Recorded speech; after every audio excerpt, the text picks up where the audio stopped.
Hello and welcome to today's video.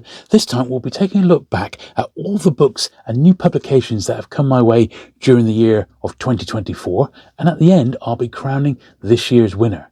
So sit back, relax, and let's get to it.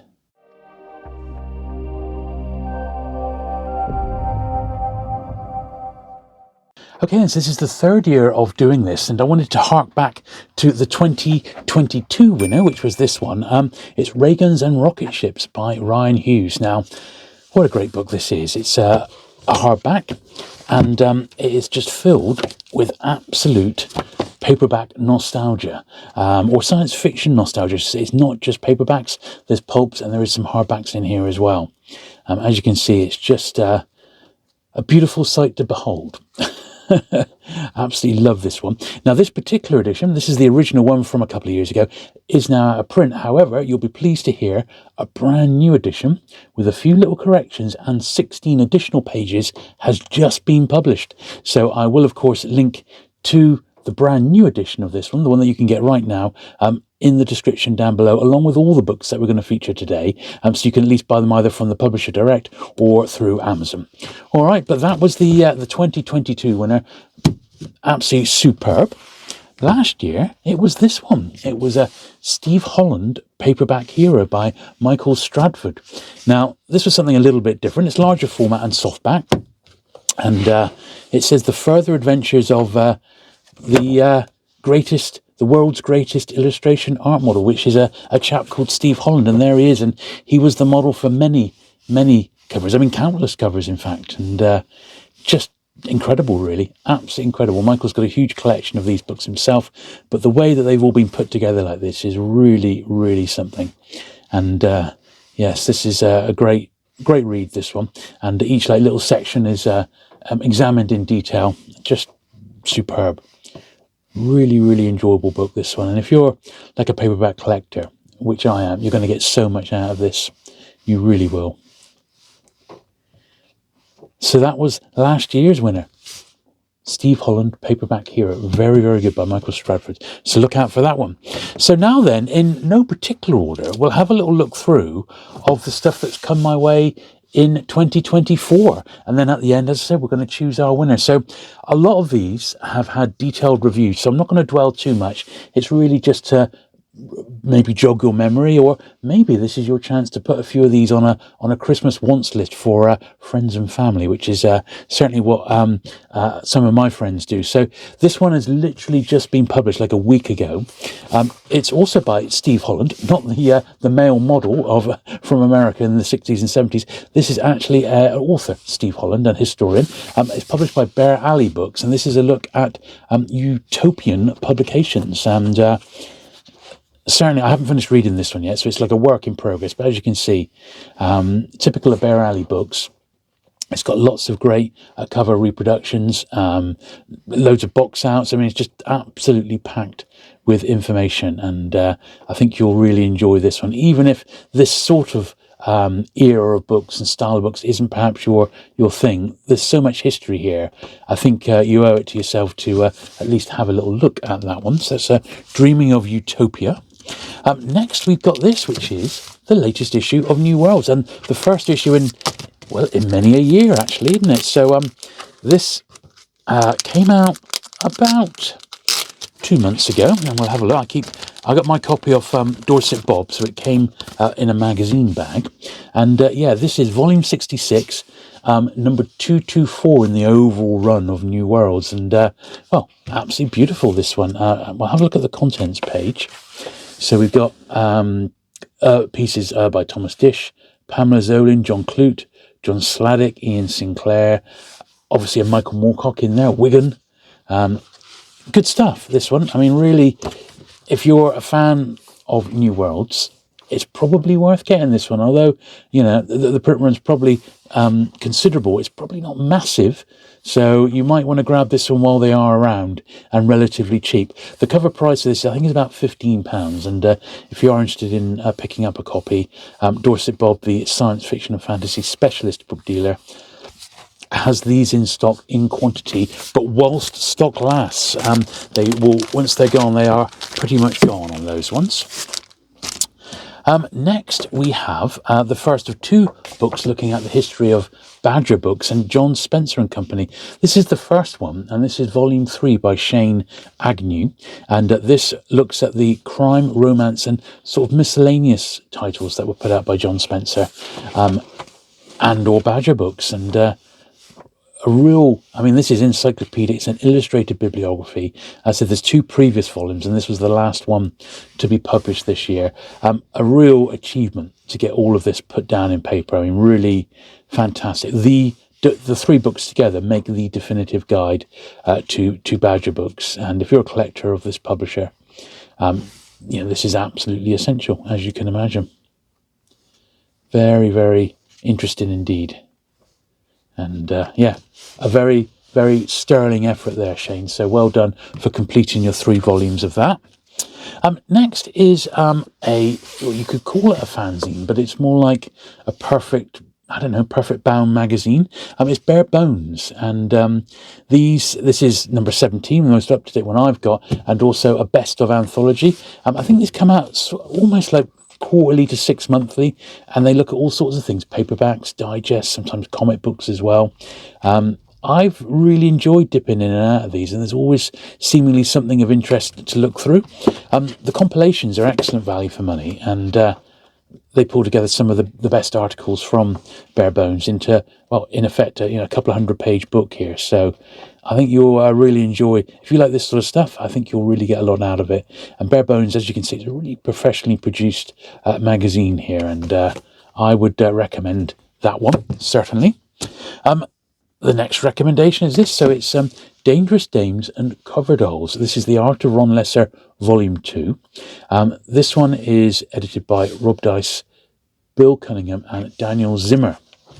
And Volume 1 came out last year, which was also very good. This is more of Ron's more like cheesecake or pin-up work, you could say, rather than actual magazine or film cover artwork. But still, as you can see, absolutely superb. Great style by the artist, who's still around and still painting. He famously painted the movie poster to Zardos, which was reused on the paperback as well. I mean, that's probably one of his most iconic pieces. Beautiful, but this in hardback. Lots to absorb yourself into, as you can imagine. And forward by Joe Jesco. So, recommended that one, Dangerous Dames and Cover Dolls. Next, another magazine. This is Phantasmagoria. Now, this was a new one on me, although it's been around quite some time. I've got issue 24, which is the latest issue. And this one, the special edition, which was on Hellraiser. I look back at the Hellraiser series of films. So this is the latest one. And as you can see, this is just a shade under 300 pages. So once again, there's an awful lot in here. There's fiction, there's reviews, there's all sorts. Loads of different contributors to this one as well. I do recommend it. See, plenty in here, fiction as well. And this is just a standard issue.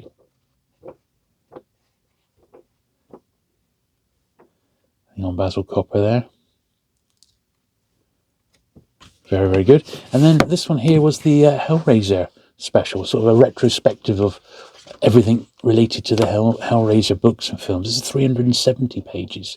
It's absolutely incredible. This was launched in London earlier this year, in March, and I think they had some Hellraiser celebrities in attendance doing signings and what have you. And see, it's really, really comprehensive. Very, very good indeed. So if you've got a passing interest in the Hellraiser movies, you're not going to go wrong with this one. And you get an awful lot for your money. These are $15.99, which is not bad at all, is it? So next we've got our second look at the history of Badger Books. It's called Beyond the Void, another one by Steve Holland. Now, this is an absolutely beautifully designed book here. It's full colour, it's large format, and it's once again published by Bear Alley. And this is basically the complete Badger story here from its early origins. Dozens of cover reproductions here. All the different genres are analysed. Very, very good indeed. Yeah, this was a terrific read. I really enjoyed this one.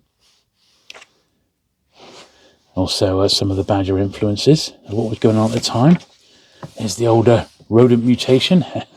Great Henry Fox cover. There's bits on the artist, of course, in here. Full bibliography. Stacks on, there he is, Lionel Fanthorpe.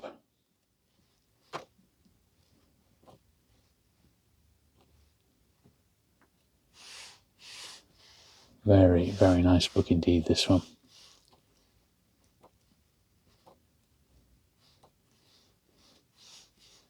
Yes, if you collect Badger, or just, you know, a fan of the artwork, then this might be one to consider, certainly.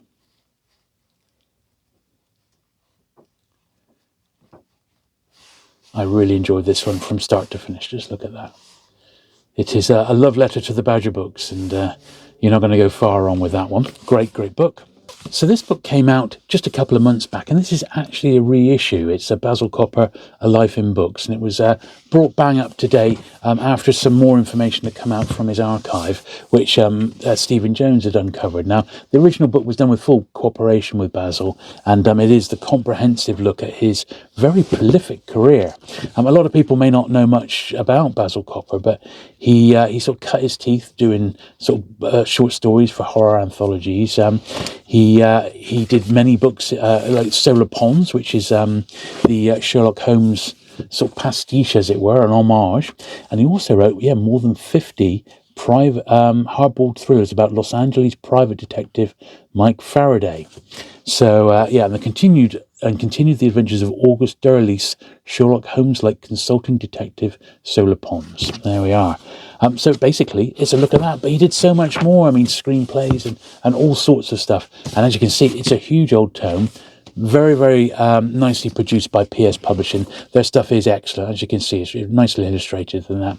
And a really, really enjoyable and illuminating read about someone I didn't really know a lot about. So yeah, quite cool, that one. Now, this one came out about a month ago. It's Weasels Ripped My Flesh. Now, this was also a re-release. This one originally came out in a slightly thinner paperback edition. And these are stories pulled from the pages of the men's adventure magazines, the sweat mags of the 50s, 60s and early 70s. And this is a compilation. Look at some of the names in there. You've got people like Lawrence Block, for example, Harlan Ellison, Robert Dorr, Bruce Friedman, Mario Puzo, Godfather, Robert Silverberg. So some great names in here as well. And this is just a beautifully, beautifully produced hardback. The page quality of it is superb. The stories themselves are great. They're exactly what you would expect. Every single story has got some editorial context around it before you actually get in to read it. It's just so well produced. It really, really is. And this particular volume did warrant being expanded for the hardback edition here. Very, very nice. And there's quite a few here. It's part of the Men's Adventure Library. And it's by Robert Dice and Wyatt Doyle. And this one's got the contribution from Bruce Friedman's son, Josh Allen Friedman. So, great book, that one. Now, the next thing we've got is a magazine again. So there's been 2 issues of Justin Marrett's The Paperback Fanatic. This is issues 48 and 49. And I think this is the essential lifeblood of the paperback collecting scene, certainly in the UK. It's interesting that in the very latest issue, in the editorial, Justin mentions that potentially this will be the penultimate issue, and the next one, issue 50, which will be bumper size, could well be the final one. Justin's got a few things in the pipeline. He's got his look at New English Library nasties, similar along the lines to Paperbacks from Hell, but on New English Library 70s and 80s classics, I would think. But also, he said he may even go to YouTube himself, so you never know. We might see him on there. He's certainly had a few appearances on my channel. It would be a crying shame for Paperback Fanatic to die a quiet death, but he does say it would be like going out at its peak, really, as good as it's possibly likely to get. So it is what it is, but I mean, it's a great magazine, and if you're a paperback collector, you know, I enjoy reading the articles about things I don't collect, because it's given me new information and sometimes different avenues to go off in. It's so varied. I really, really do like it, and I do hope that it doesn't come to an end. But if it does, well, I would understand it. Things have changed now in the world of paperbacks and paperback fandom, and an awful lot has moved onto places like YouTube. So, yeah, interesting times. But let's hope that's not the end. And then the last book before we announce this year's winner is 3 issues of the Men's Adventure Quarterly magazine. So we definitely had 10 and 11 this year, and I think that number 9 came out towards it may have been like early January of this year. So we'll look at this one first, which is Croc Attack. Each issue of the Men's Adventure Quarterly has got a theme, and this one was sort of killer crocs and alligators. They always have interesting guest editors come along as well to do articles alongside Bob Dice and Bill Cunningham, who are the editors and creators of this one. This is the last one, which was the Vietnam issue. A couple more contributions then. Paul Bishop contributed to this one. So it's all, as you would expect, stories pulled from the Men's Adventure magazines, but reformatted and looking fantastic for a modern audience. And then the very latest one, which has only been out about 2 weeks, I suppose, is U.F.O. I contributed a small piece to this one, and this is the U.F.O. phenomenon. Absolutely fantastic. Love it. Little piece on my bit on U.F.O. the TV series, the Jerry Anderson show, which I love. But yeah, a great read, this one. Very, very enjoyable. As I said, I've covered every single issue of the Men's Adventure Quarterly in dedicated capsule reviews. So just go back. They've actually got their own playlist, so you can go back and have a look. So there we are. So now the time to crown this year's winner.